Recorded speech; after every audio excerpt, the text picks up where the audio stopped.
चोरी इसकी पकड़ी गई, झूठ ये बोलता है, जवाब सवाल इससे करो, जवाब सरकार देती है। लाखों करोड़ों लोग रामलीला मैदान में भरेंगे इस इलेक्शन कमीशन के खिलाफ।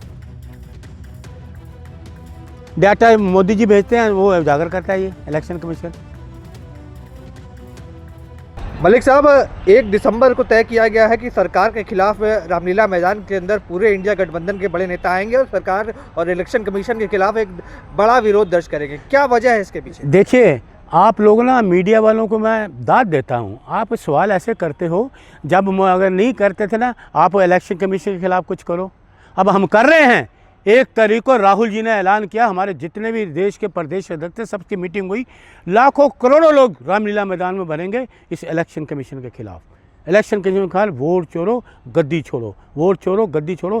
पूरे 1 तारीख को पूरा रामलीला लाखों करोड़ों लोग होंगे पूरी अगुवाई में। पर ये लोकतंत्र बचाने की लड़ाई है, कांग्रेस पार्टी को बचाने की लड़ाई। लोकतंत्र, कांग्रेस पार्टी कोई कुछ नहीं हुआ। लोकतंत्र बचाना है, संविधान बचाना है और इलेक्शन कमीशन की बेईमान को उजागर करना है। ये है पर इलेक्शन कमीशन तो कहता है राहुल गांधी बेईमानी इलेक्शन कमीशन फर्जी तत्व बनवाते हैं, बाहर विदेशों से ले आके डेटा यहाँ देशवासियों को बरगलाने का काम करते हैं। अरे इलेक्शन कमीशन फर्जीवाड़ा राहुल जी पे क्यों थोप रहे हो? फर्जीवाड़ा तो इलेक्शन कमीशन ने किया। पूछो इससे, वो ब्राजील की लड़की कहाँ से वोट आ गई हैं? एक मंत्री को 1,22,400 वोट कैसे पड़ गए? 6 मंत्री को इकट्ठे। बेईमान तो ये इलेक्शन कमीशन है। म्यांमार से डेटा बन के आता है, टूल किट यहाँ भारत डाटा मोदी जी भेजते हैं, वो उजागर करता है ये इलेक्शन कमीशन। मैं तो कहूँगा जो डाटा झूठ का डाटा है, बेईमानी का, मोदी जी भेजते हैं। इलेक्शन कमीशन बीजेपी का दफ्तर है, इलेक्शन कमीशन नहीं है। इलेक्शन कमीशन TN सेशन के टाइम पे था। आपको जो कुरैशी साहब थे उनके टाइम था इलेक्शन कमीशन। इसके लिए इलेक्शन कमीशन नहीं, बेईमान है इलेक्शन के, इसे गिरफ्तार करो। 1 तारीख रैली में आइए, फिर जवाब देंगे। कितनी भीड़ आ जाएगी रैली में? करोड़ों, मैं अभी करोड़ों लोग होंगे, करोड़ों इस इलेक्शन कमीशन सरकार के खिलाफ। राहुल जी के एक आवाज पर करोड़ों लोग आ रहे हैं, याद रखिए इस बात। पर ज्ञानेश कुमार तो कहते हैं राहुल गांधी झूठ बोलते हैं। चोरी इसकी पकड़ी गई, झूठ ये बोलता है, जवाब सवाल इससे करो, जवाब सरकार देती है। इसके ना जवाब है ना कुछ है। ये तो झूठा है, मक्कार है।